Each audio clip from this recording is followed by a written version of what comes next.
Praise the lord. యేసు సిలువలో పలికిన మొదటి మాట. లూకా సువార్త 23:34.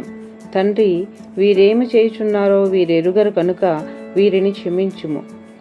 ఈ మాటలో మనం చూసినట్లయితే అభ్యర్థన, విజ్ఞాపన మనకి కనిపిస్తున్నాయి.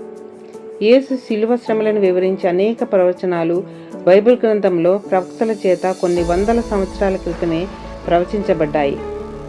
నా వస్త్రములు వారు పంచుకొనుచున్నారు, నా అంగీ కొరకు చీట్లు వేయుచున్నారు. కీర్తనలు 22:18 చూసినట్లయితే, నా వస్త్రములు వారు పంచుకొనుచున్నారు, నా అంగీ కొరకు చీట్లు వేయుచున్నారు. దాదాపు 700 సంవత్సరములకు పూర్వమే యెషయా ప్రవక్త ప్రవచించారు. 1 అనే సంఖ్య దేవునికి చిహ్నము, దేవుడు ఒక్కడే అని సూచిస్తుంది.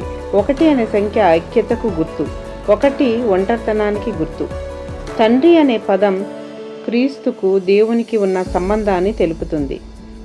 యోహాను సువార్త 10:30 మనం చూసినట్లయితే, నేనును తండ్రిను ఏకమై ఉన్నామని వారితో చెప్పాను. క్షమించుట అనే పదము చాలా కష్టమైన కార్యం. మనము మానవులుగా క్షమిస్తాను అంటారు కానీ మనస్ఫూర్తిగా ఏ మానవుడు క్షమించలేడు. ప్రేమించే వారిని ద్వేషించడం సాతాను లక్షణం, ప్రేమించే వారిని ప్రేమించడం మానవుని లక్షణం, ద్వేషించే వారిని ప్రేమించడం దైవ లక్షణం. పాపం అంటే తెలిసి చేసేది, అపరాధం అంటే తెలియక చేసేది. ఎరిగి పాపం ఎరుగక పాపం చేసిన పాపం పాపమే కదా. ఎరిగి పాపం చేసిన వారిలో ఇస్కరియోతు యూద ఒకడుగా చెప్పవచ్చు. మన పరిస్థితి ఎలా ఉందో మనము పరీక్షించుకోవాలి.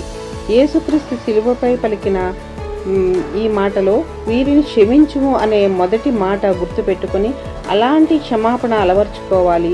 క్షమాగుణం మనలో ఉండాలి. ఈ కొద్ది మాటలు దేవుడు దీవించునుగాక. ఆమెన్.